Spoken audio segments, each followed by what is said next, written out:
Hi everyone and welcome to my first tutorial. So today I'm making a baby card. So what I did there was I just stamped some clouds from the Lawn Fawn Bon Voyage set. And I just stamped the clouds and now I'm just trimming them here. And I'm trimming them out. And then here I've stamped one of the pennant banners from the Bannerific set, also by Lawn Fawn. And I'm just going to trim this and then set it to one side, and then I'm going to stamp the rest of my images. So I'm doing like a sky scene.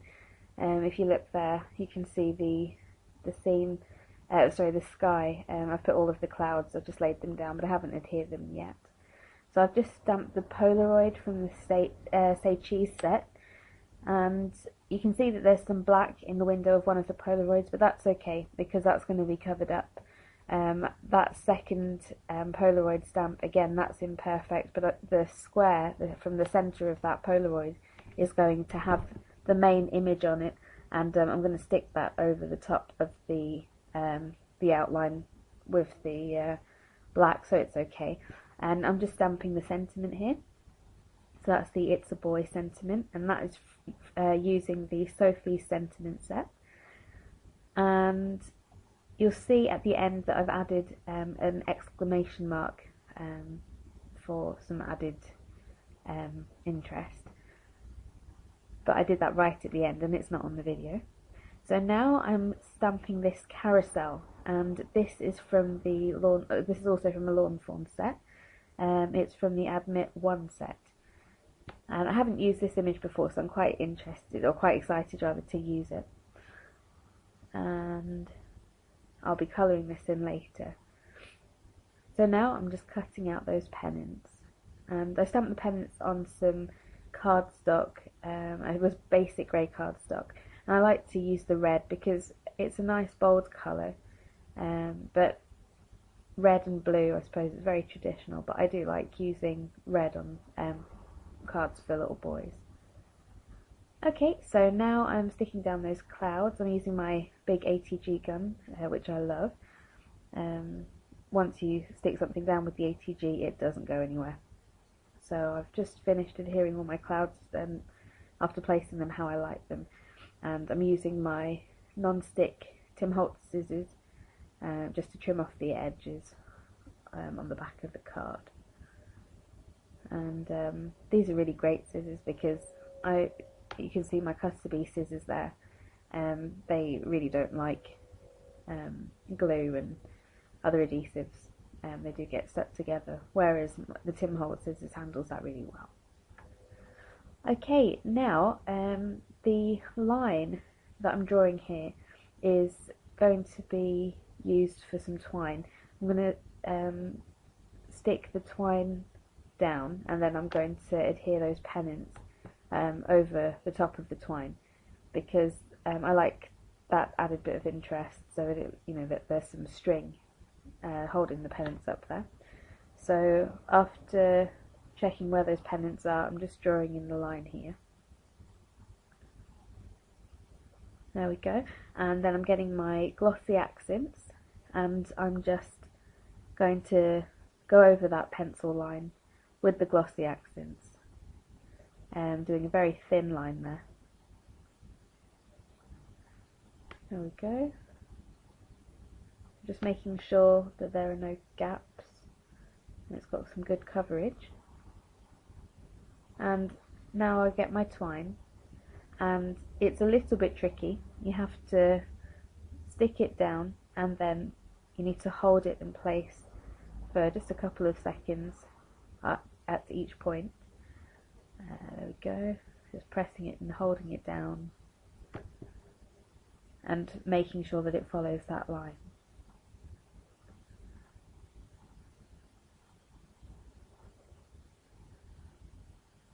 I'm just going to go and check it.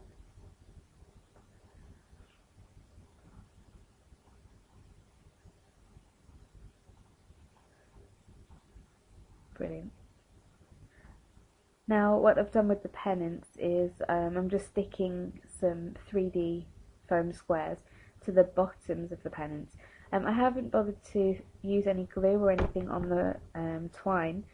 I just didn't think it was necessary because that is not going anywhere, that twine, that's completely stuck down, and the pennant flags, they're not going anywhere either because of the 3D dots. I mean, it's just personal choice, but if you would prefer, of course, you can stick it down with some glue. So I'm just adhering the last one. I started in the centre and then went along each side because it just helps to get everything balanced on the card. Okay, so now I'm trimming off the ends of the twine on either side, and then because twine does fray, what I like to do is just add just a dot of glossy accents on either side, and that will just seal up the end and it will stop it from fraying. There we go.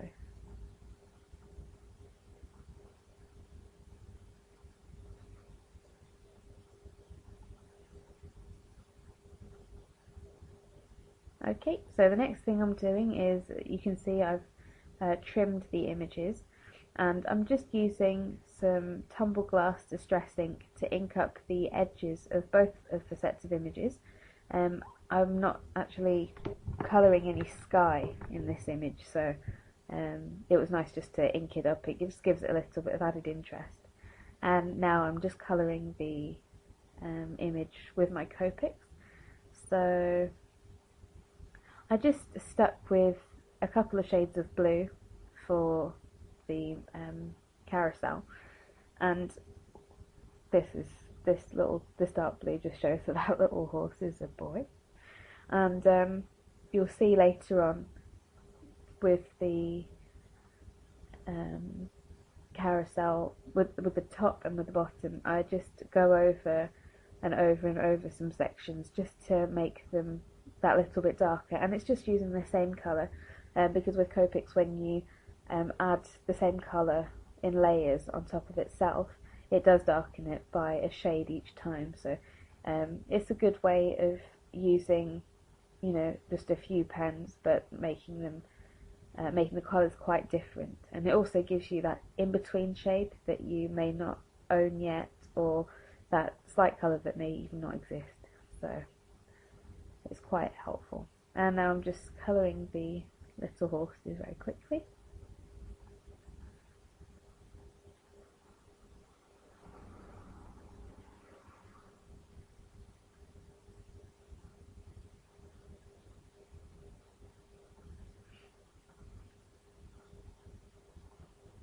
And to differentiate, I just decided to colour them in the same colour, and then, as I said about darkening the shades, just in that little horse in the centre, which is the main one in the image, I just went over his body a few times with the same colour.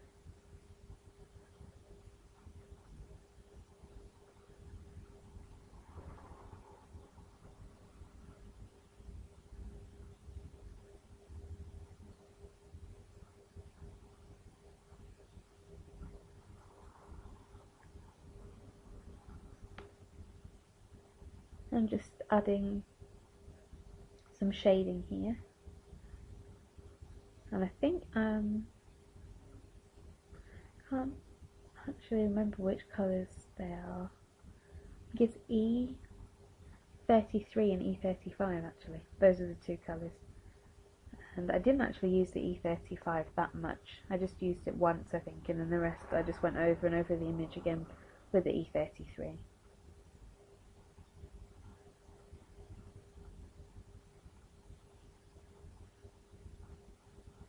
And then I'm just going in with a darker brown colour, just to add in the tails and the manes on those two little girl horses. That's what those two little horses are. I added some lilac to their saddles, so you could tell the difference. And then the centre horse, it's going to have a blonde mane and a blonde tail, and this is because I'm making it for a friend who is pregnant, and I can just imagine a little blonde baby for her. Maybe wrong, but that's why I've just added those little blonde accents. I do love to make cards a little bit more personal for people when I'm making them specifically for people.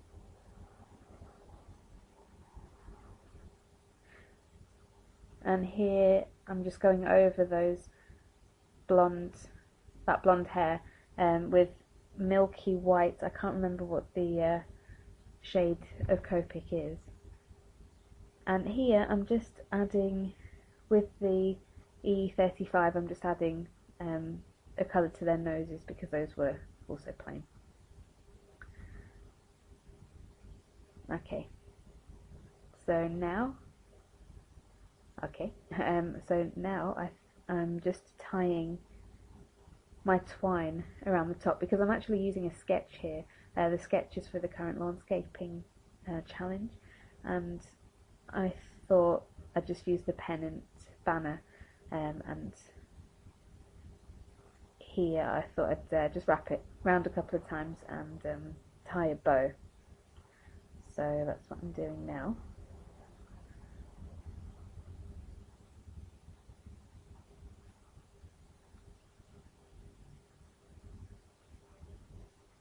And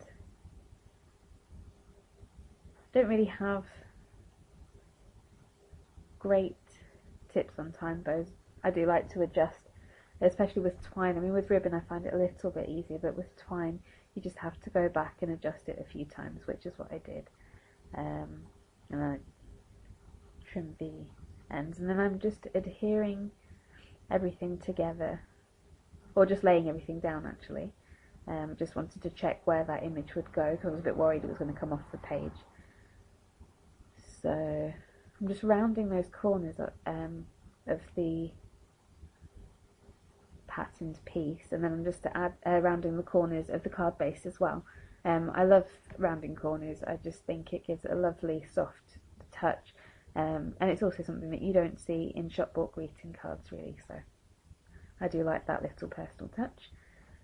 And then I'm just going to stick everything together, so again using my ATG, and the reason that I decided to go around the card base today is because I've got those pennant flags on the piece that I'm sticking onto it, so I didn't want to flatten them or distort them in any way.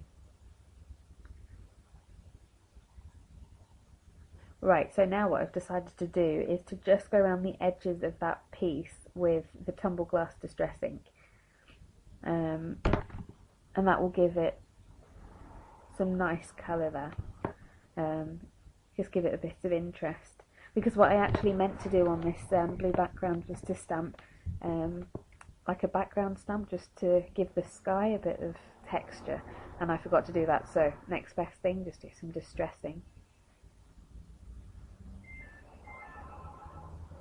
So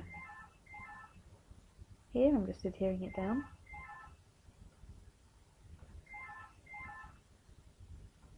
And I've adhered down the Polaroid, and I'm just putting the image over the top.